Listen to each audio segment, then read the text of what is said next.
Francisco Saturday, and we drove up to Sonoma Sunday in our car, and wearing my little mask when I went out to get coffee, and then drove back. Quite difficult to drink the coffee with the mask, though. Yes, it is. I did try to do that the other day and got Kathy to laugh. She thought it was most amusing. So I guess we're getting ready to start. So 5, 4, 3, 2, 1. Well, hello, sports fans. This is Athletics Chat 6, I believe. And we are talking with Stuart Wire. Stuart's in Oxford, England. And this is Larry Eater. And I'm in San Jose, California. And a gracious happy Monday to everybody. And Stuart, don't pass out, but literally just before we went on the air, I sent you a list of topics today. Now, next week, I promise I'll be 2 hours early, okay? Right. So, but I think the progress is that I actually wrote them down, which, kind of keeps it interesting. The Impossible Games, did you get to watch any of that? Yes, yeah. And your thoughts? Well, Larry, the first thing you have to say about the Bislett Games is that the athletics is good, but the strawberry party beforehand, in that amazing city hall where they host the Nobel Prize ceremonies with it's okay to watch the athletics, but if you don't get the strawberries, it's not quite the same. So I have to tell our dear readers that every time you would go to the Bislett Games, you would write glowingly about the strawberry party. And I first heard about it when Steve Cram, I think, talked about it in the late 1980s with Kenny Moore, the writer for Sports Illustrated. And I remember asking him about it. He just said it was glorious, And you are right. You had lovely pictures of that place, and I would have loved to have seen that. I hope they had like a virtual strawberry party, Maybe there's strawberries and you could run in, grab some, and then go back to your place, Yeah. But on the Impossible Games, you will be aware that in the early part of the last century, they used to have handicap races. Yes, which is what I want to see come back. Yeah. Yeah, well, I think we may have to, because you see, the Kenyans were running at altitude as against the Ingebrigtsens, who were at sea level. Yes. And in the pole vault competition, Mondo had a normal run-up, while poor Levillani, his yard isn't big enough for him to the full run-up. So he was jumping off a shorter run-up, which therefore I think somehow we need to have a formula which will convert. Yeah, there was a guy named Lon Myers in the U.S. who ran for the New York Athletic Club and then went pro. And he used to do these races where he would run a full 400 and they would handicap people 55 meters, 70 meters, 100 meters, and he would catch them and he would make money, And sorry about that.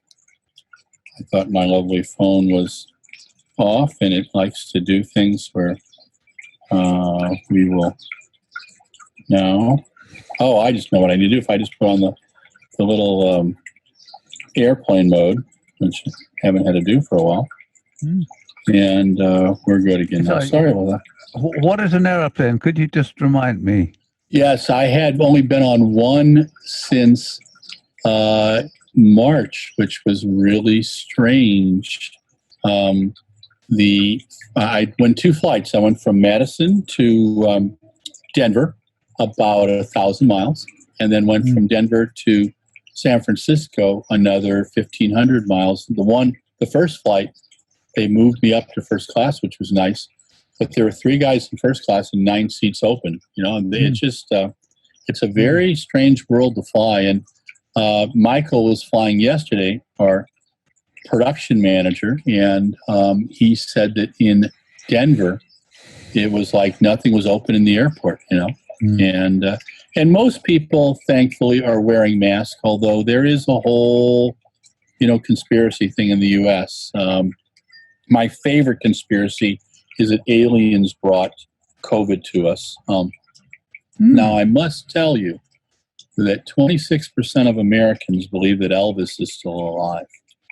So it should kind of help you with that whole COVID alien thing, you know. But so I haven't figured that one all out yet. But I did hear someone say yesterday, as I was standing socially distanced to get coffee, he talked to the lady getting the coffee for us and said, "Do you know anybody who's got this COVID stuff? I don't know anybody who's died from it." So, and that's the big thing in the U.S., you know. I don't know if it's that way in the U.K. too, but well, I think we take it very seriously because, I mean, 46, I think it's 40 something, well, over 40,000 have died, but then we also think that if you do the statistics differently, it could be 60,000. Yeah, well, in the U.S. now, it's scary. I mean, there's a young man that my son Adam grew up with, who's over at Stanford in epidemiology and genome studies, and he's been working in the hospital there, and we correspond. And he tells me that what they're using for all the models are the Spanish influenza from 1918 and 19. And he reminded me that they're at parallel with the Black Lives Matter protests and some of the other protests. There was in 1918, first there was a celebration of the end of World War I. Then there were protests about the influenza, and people got terribly sick a second time around. In the U.S. right now, where we're at in Santa Clara County, the numbers are way up. But what's scary is my little home state of Wisconsin. When I left, there were 5,600 cases. Now there's 21,000, and it's scary. You know, I can tell I'm going to either be locked down again, you know, totally locked down here, and it's shelter in place in California, and they've been opening up in Wisconsin. And I just, you know, I don't want people to get sick, and it's unfortunately some people are not going to learn until they do, and this is not a thing to play with. And I'm very concerned about our athletes right now.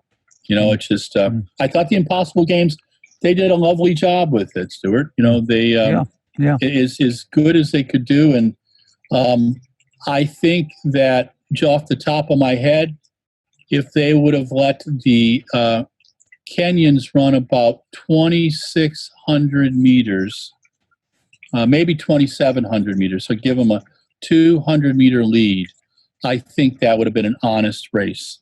And it wasn't that this one was honest. You don't know the level of fitness, and my God, the rain and everything, and the winds.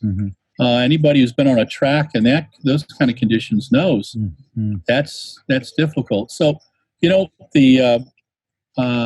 I love Karsten Warholm and his, you know, hurdles, and he's always fun to watch. He's an entertainer and a fine athlete, you know. And I look at Noah Lyles like that. I think Mutaz Barshim's like that, you know, and our friend Blanka Vlasic was always like that. You remember when she competed with was it 2009 when she competed with the German high jumper? It was theater, you know, and I'm not sure the German coach was real pleased with it all, but people loved it, you know. Yeah. Just since you mentioned Blanka, I spoke to her a couple of months back. Okay. And she hasn't competed since Rio. Wow. But she has not retired.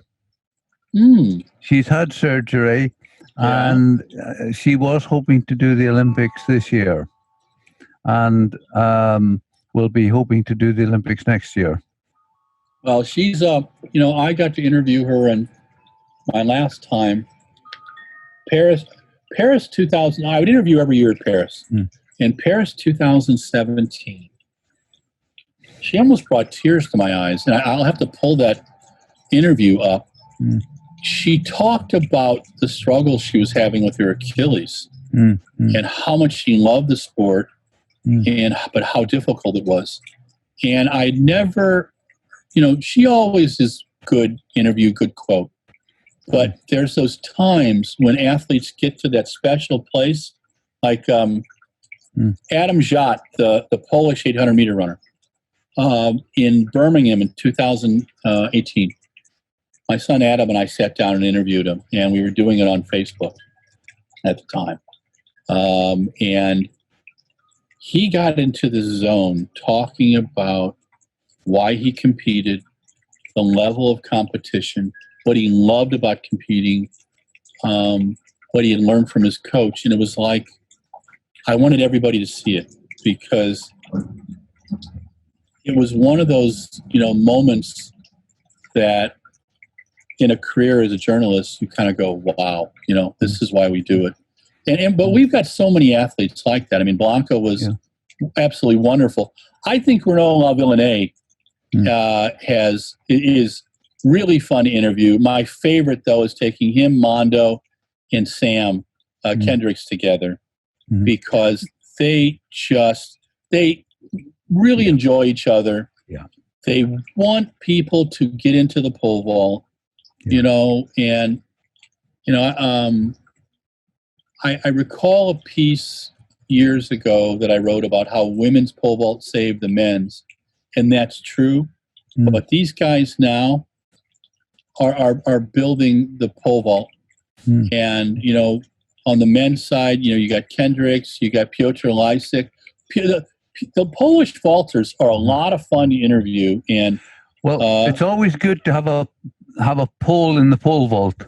Yes, it is, Stuart. Thank you. I wanted to give that to you, and there's a perfect bat with the cricket bat right there, my friend, because I can't say a reference to baseball, because trying to explain to Brits baseball is really difficult.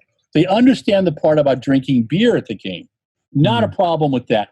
But the whole game, they just go, well, you guys just stole this from cricket, But Larry, somebody once told me the difference between golf and baseball is that if you miss the ball 2 out of 3 times in baseball, you're a millionaire. Yes. If you miss the ball 2 out of 3 times in golf, you need to get a new job. I like that. That is good. Yes, that's true. That's true. There was several American baseball players who were also fine track athletes too. Bob Gibson, who was a great pitcher, was a really good sprinter. That always would kill me when I would check out my All-American teams for American high schools and see how many kids did not do track in college because their football coach said no track and field. Now in the southern states in the U.S., if you're on a football team, you're on the track team. That's just the way it is. And they, it develops the kid's speed and those kind of things. The northern schools and the Midwestern schools, it was weird. And they went on to specialize, and I remember asking Michael Johnson about that when he was we interviewed him for his Michael Johnson Performance Center. He has one up in Ohio and one down in Texas. And he told me that he thought one of the most disappointing things in American high schools was kids specializing in sports. He said, why don't they run track and play baseball and do football? Why don't they do 3 sports? Because it develops different skills, And I just don't think high school sports in the UK are at that level, it doesn't sound like, which is probably a better thing, because kids can do gymnastics and do track and do some other stuff. Yeah.